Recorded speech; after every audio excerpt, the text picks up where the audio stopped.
Meetup, don't die from the jellies, there's so many of them. Come on, Daredevil.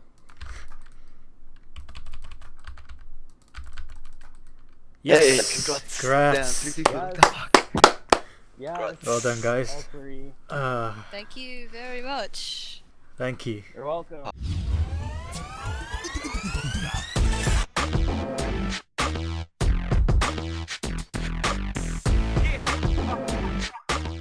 Hello there, escapers. My name is Xenavilius of the Pros and of the Nexicans clan. And I achieved the Daredevil title, as you just saw, earlier today, alongside Alicia and Wi-Fi Bananas. Wi-Fi Bananas was from my clan.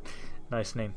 Good chosen name though. But anyway, this is actually kind of unexpected and unwanted for, really. The reason I say that is because I didn't really want to go for it. That's why it took me 503 days since the release of raids to actually get this title. And the person that convinced me was Virago from my clan, one of the leaders of the Nexicans, who did a brilliant job of organising everyone together to do one feat a weekend, which was a great idea to make sure we didn't get tired out by it. And in fact, that actually worked out in our favour, as you will see. So first of all, I want to talk about what these feats are and how do you get the Daredevil title. Well, the Daredevil title is a title you get by completing all 10 feats at raids, and these feats are split the following way: 5 for Beastmaster and 5 for Yakamaru. Now the Beastmaster feats are by far and away the easiest feats compared to the Yakamaru feats, and I say this not because Beastmaster is the easiest boss. I'd probably say it's easier to die to than Yakamaru, but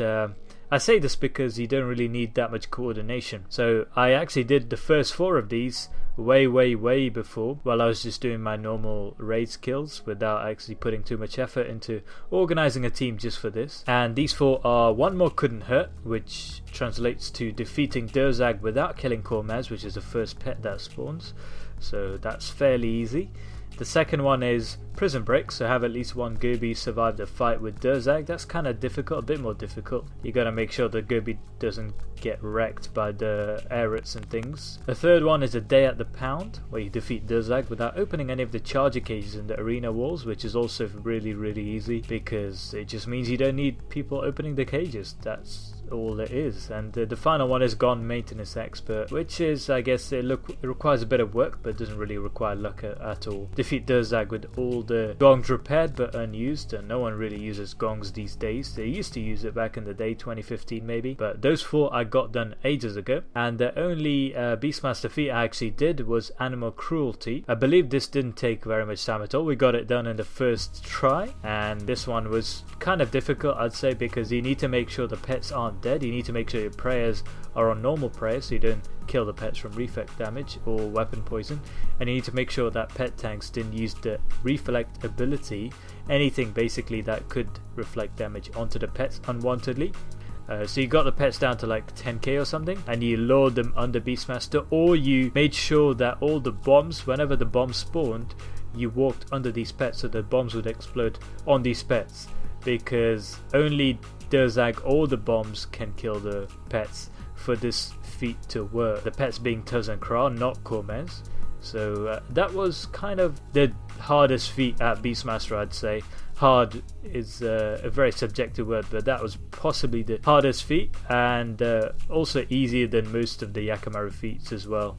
Animal Cruelty wasn't the first feat I did in chronological order. The first one was actually Rewind, which is possibly the longest in terms of time, and this one I did on the 6th of November. So we did a feat every weekend, I guess. That was the plan. But except for Animal Cruelty, which we paired up with another one. But anyway, this one was the first one we did, and this one involved luring a durable jellyfish to Yakamaru at the end of Mirageful, right at the end, just before you kill it. You had to lure the durable to the middle, so that meant someone had to actually tank the durable. I think this is how it works. Please correct me in the comments below if it doesn't, but essentially you can get up to 2 durable or reflecting jellyfishes to spawn across a single Yakamaru kill, and basically we just didn't kill the last durable that spawned. We lured it all the way south. We had a durable jelly tank. That person was just aggroing on the durable jellyfish, making sure they didn't go out of combat, making sure they didn't kill the durable jellyfish by not bringing weapon poison, for example. This only took 2 tries because the first time someone actually accidentally killed it, so we had to redo the kill. The second time we got it, it's basically just 2 Yakamaru kills back to back, and you got to pay attention on the first half, but the second half is fairly easy because you just do it anyway. The main problem is food here. I gotta say my clan avatar was extremely good here because I only used up 2.5 brews, 2.5 super Sarah brews with the clan avatar, because the Mexicans, because they won some sort of clan cup event,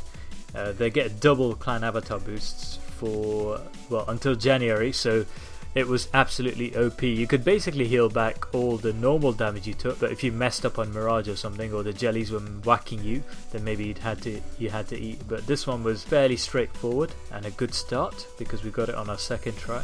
Next was Animal Cruelty, and then after that, straight after that, we did the Asphyxiate feat. This was the one I was looking forward to most, because in this one, all you had to do was, well, I say all, but someone had to asphyxiate, and everyone had to survive this one, I think. And someone had to asphyxiate the stun pool, and make sure that all the hits hit, and if they didn't, you could always do it a bit later on in the same pool. So if only 3 of your asphyx hits hit, then you could always do the 4th hit when it came off cooldown, so that was quite good. And we had to make sure no one died in this one as well. So basically all it involved was everyone cading at the exact time that Hi I'm Lucas, or Lucas did asphyxiate. He's a Twitch streamer as well as a YouTuber, by the way. I'll leave a link in the description below for him. He just asphyxiated and someone was intercepting him so that he didn't die from his own asphyxiate. 4 or 5 hits, I'm not sure how many times asphyxiate hits, and as long as everything hit and we were all alive at the end of the kill, that's all we needed, and we got that pretty easily as well. A few things helped us out. Stasis Warhammer, this was right before they updated it as well, so back then it used up, what, 1 charge per spec or something, so it was really expensive, and that allowed us to ensure that our hits hit. And he could have used the Defender as well to increase his accuracy. I think we did a few other things like the Gothic Staff special and things like that to make sure our accuracy, or his accuracy, was as high as possible. But this was a really fun feat to do. We got it on our first try, so again a good start. 3 feats done without any problems, and this was on the 13th of November. Now the second last feat we did was All Together Now. This is possibly the hardest feat to do. This is the only feat which we didn't get on our first or second try. In fact, we were meant to do on the 20th of November, which is last Sunday. We failed about 7 or 8 times. We got really close. I think we were 1 tick off at one point. But essentially this feat involves real sort of teamwork and communication and coordination, and everyone being on the ball, like literally everyone. Not even one person could be failing this one. I mean, you could still get the kill without anyone, with some people dying, but if that happened, then rip. In fact, I think our coordinator Virago actually died in this one, and I still believe that's the reason we got it. He made a valiant sacrifice. We're all proud of him for that. But anyway, surprised that we actually got it when 1 or 2 people died. But I was a jelly wrangler on this one, so that everyone could concentrate on their roles. I just had to make sure the jellies were on me, and you had to kill the first Mirage pool and the last Mirage pool within 10 seconds of each other, and that was basically it. I think the strategy involves something like pre-filling a couple of pools. I'm not sure which ones, because I was a jelly wrangler, I didn't really pay too much attention. I think we pre-filled sand and tendrils, which basically means you have some people fill them up, but you don't fill it up entirely, and you kill it again, and the second time you actually do fill it up. And basically we got all the pools down to 30k or something, really low. Reflect damage would generally kill them, so we had to be really careful. We should have probably bought normal prayers for this one, but oh well. And yeah, that's all. We got them really low, everyone was ready, we communicated on TeamSpeak, and we got it done, I think. Yeah, we got it done pretty easily in the end. On the kill that we got it was pretty easy, considering that we only had 8 or 9 people in the kill. It was good coordination. I was very happy with this one because I got my KC up by 7, because obviously if you fail the feat and you're really close, it basically means you got the Yaka kill but you didn't get the feat, because you just have to, like, we did so many kills where we didn't actually get all the pulls done within 10 seconds. We got done like 11, 12, 13, 14, 15 seconds, so we still got the kill. So I got like 7 or 8 KC from this, even though I failed 8 or 9 times. But still, yeah, it was fun and we got it done, and I'm very proud of our team for getting everyone KC at the same time as doing attempts, because that's something you don't see. People do get frustrated if you fail kills too much or fail feats, but this feat was one where even if you failed it, you would still get KC, and that made everyone feel better. And we got that one done like during a weekday, because we failed too many times on the weekend and we just decided to do it on a weekday. We got it on our first or second try, so that's how it goes sometimes. You have a good day, you have a bad day. It's all about luck and coordination really. If everyone's up for it, then you have a much higher chance of doing it than if one person is tired or something. That was the hardest feat by far. We weren't really planning on doing the aquarium feat on the same day, but we did it anyway, and the reason for that was because we got ATN done really quickly, and aquarium was a nice little bonus. Extremely easy feat, possibly the easiest Yakamaru feat, but what it involved was making sure both a durable and a reflecting jellyfish were alive at the end.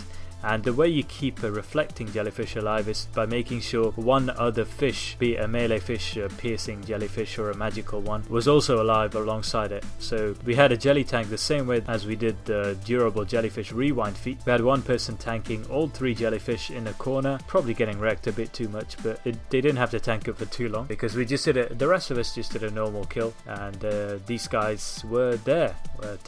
This one guy, Lucas, was there tanking it, and apart from that, it was just a normal kill. So it was extremely easy, possibly the easiest one, like I said, and I'm very thankful that Lucas didn't kill the jellyfish with his reflex, because again, this feat is one where you kind of had to make sure your reflex didn't kill the jellyfish. So it might have been an idea to switch to normal prayers, but it was really easy anyway, so I guess there wasn't much point. And last but not least, the one we did just earlier today was the poison feat. This one involves every single person in the raid actually getting poisoned, so no one could die in this one as well. Every single person had to be poisoned at the end of the kill except one person, so 9 out of 10 had to be poisoned. That one person who isn't poisoned would be the base tank, who would be the one clearing the poison just before Mirage. So that's exactly what happened. We got it on our second try, I believe, because in the first try someone died, so we had to leave. And yeah, this was supposed to be quite hard, mainly because it's kind of difficult for everyone to stay alive, and second of all, for everyone to go on the poison at the same time, especially if it spawned somewhere really far away or not really close enough. And that's exactly what actually happened with us. I think only 7 people got the poison the first time, so we had to kill the pool twice so that it would respawn and the remaining 3 people could get the poison. So most of us had to actually tank the poison damage for a long time, and that actually proved to be quite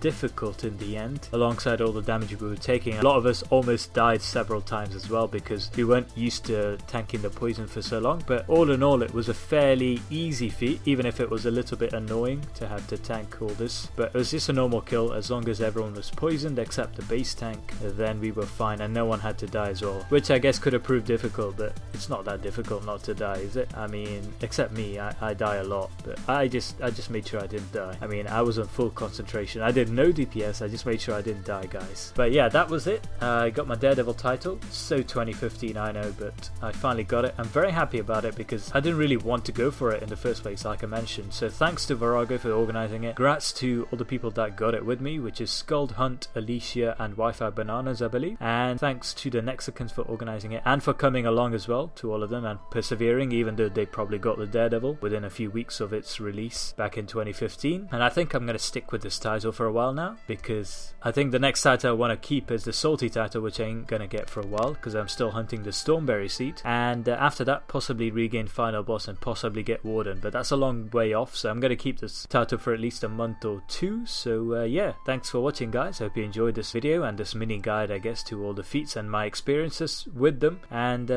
I'll see you in the next one.